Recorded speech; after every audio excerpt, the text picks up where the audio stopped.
بسم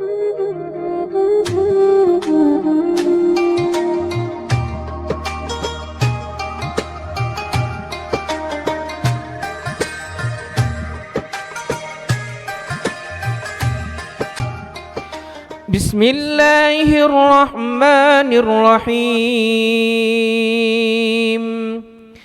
الحمد لله رب العالمين الرحمن الرحيم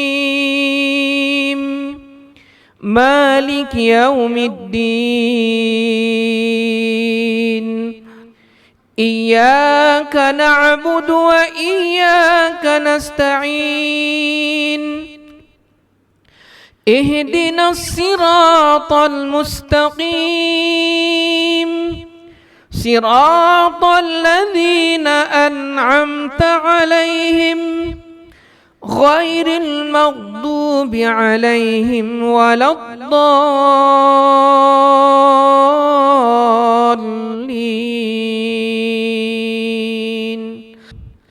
بسم الله الرحمن الرحيم. يا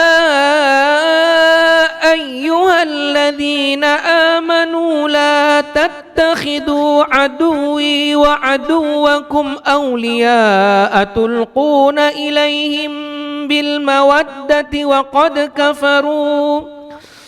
وقد كفروا بما جاءكم من الحق يخرجون الرسول وإياكم أن تؤمنوا بالله ربكم إن كنتم خرجتم جهادا في سبيلي وابتغاء مرضاتي تسرون إليهم بالمودة وأنا أعلم بما أخفيتم وما أعلنتم ومن يفعله منكم فقد ضل سواء السبيل.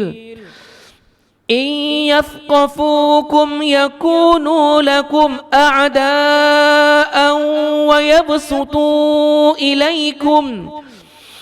ويبسطوا إليكم أيديهم وألسنتهم بالسوء وودوا لو تكفرون.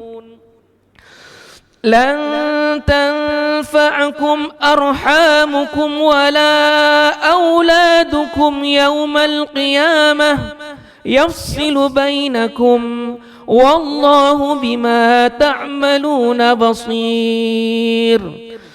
قد كانت لكم أسوة حسنة في إبراهيم والذين معه إذ قالوا لقومهم إنا براء منكم ومما تعبدون من دون الله كفرنا بكم وبدا بيننا وبينكم العداوة والبغضاء أبدا حتى تؤمنوا بالله وحده إلا قول إبراهيم لأبيه لأستغفرن لك وما أملك لك من الله من شيء ربنا عليك توكلنا وإليك أنبنا وإليك المصير. ربنا لا تجعلنا فتنة للذين كفروا واغفر لنا ربنا إنك أنت العزيز الحكيم. لقد كان لكم فيهم أسوة حسنة لمن كان يرجو الله واليوم الآخر ومن يتول فإن الله هو الغني الحميد. عسى الله أن يجعل بينكم وبين الذين عاديتم منهم مودة والله قدير والله غفور رحيم.